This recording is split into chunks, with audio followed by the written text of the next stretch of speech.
फतेहाबाद के कुनरकी क्षेत्र में सगे चचेरे भाई ने गला रेत कर की थी छात्र की हत्या। एसपी ग्रामीण विद्यासागर मिश्र ने प्रेस वार्ता कर किया नाबालिग युवक शेर मोहम्मद की हत्याकांड का खुलासा। बताया कि विरोधियों को फर्जी मुकदमे में फंसाने और उनसे बदला लेने की नीयत से की गई थी हत्या।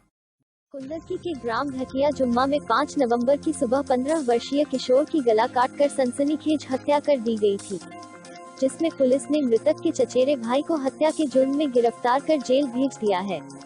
इस गिरफ्तार कातिल का सगा भाई पोस्को 1 के मामले में जेल में बंद है, जबकि दूसरा अभियुक्त कैफ जमानत पर रिहा चल रहा है, जो मृतक किशोर का भाई है।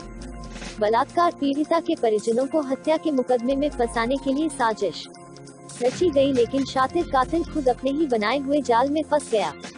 घटनाक्रम के अनुसार इसी माह की 5 नवंबर को ढाकिया ग्राम थाना कुंदरकी के मुस्तकीम पुत्र जमालुद्दीन के 15 वर्षीय पुत्र शेर मोहम्मद की खेत पर गला काटकर निर्मम हत्या कर दी गई थी, जिसमें पुलिस ने इस रात शराफत, बिलाल और मुस्ताक निवासी ढकिया जुम्मा थाना कुंदरकी और एक अन्य अज्ञात व्यक्ति के विरुद्ध मुकदमा दर्ज किया। खास बात यह रही कि नसीम पुत्र मोमिन ग्राम ढकिया जुम्मा थाना कुंदरकी ने ही हत्या करने की योजना के तहत 3 नवंबर को हत्या का स्थान तय कर लिया और 4 नवंबर को पाकबड़ा से गुलहर तिराहा कुंदरकी पहुंचकर शेर मोहम्मद की दुकान से कुछ दूर पहले अपनी बाइक खड़ी कर ली और अहमद रजा से एक बालक अहमद से तिराहे पर शेर मोहम्मद को बुलवाया और खरीदारी और जियारत पर जाने के बहाने उसे अपने साथ बाइक पर बिठाकर ले गया और जलालपुर चौराहे के पास एक खेत में पेशाब करने के बहाने ले जाकर छुरे से उसका गला रेत दिया और वापस पाकबड़ा चला गया। 5 नवंबर को मृतक के परिजनों के साथ मिलकर घटना का चश्मदीद गवाह बन गया और बलात्कार की पीड़िता के पिता व उसके परिजनों के विरुद्ध रिपोर्ट दर्ज करवा दी। जांच में पुलिस को पता लगा कि किशोर शेर मोहम्मद अंतिम बार अपने दुकान पर एक अज्ञात व्यक्ति के साथ देखा गया था। तब पुलिस ने गुलर चौराहे के आसपास लोगों से पूछताछ की और सीसीटीवी फुटेज को खंगाला, जिसमें एक अज्ञात व्यक्ति शेर मोहम्मद को अपने साथ बाइक पर ले जाते हुए दिखा। फुटेज मृतक के पिता को दिखाने पर अज्ञात व्यक्ति को नसीम के रूप में पहचान लिया। तब पुलिस ने मोबाइल नंबर की CDR निकला। इसके बाद नसीम को गिरफ्तार कर लिया और वह पूछताछ में टूट गया तथा मृतक किशोर शेर मोहम्मद की हत्या करने का जुर्म कबूल कर लिया। इस पेंशनगी भरे केस को सुलझाने में थाना अध्यक्ष ये थाना क्षेत्र कुंदरकी में एक बच्चे की डेड बॉडी मिली थी।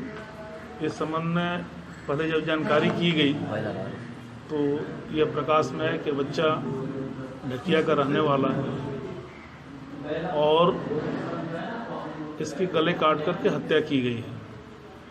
इनके परिजनों द्वारा नामजद तहरीर दी गई, लेकिन जब विवेचना प्रारंभ की गई तो विवेचना से अभियुक्त नसीम का नाम प्रकाश में आया।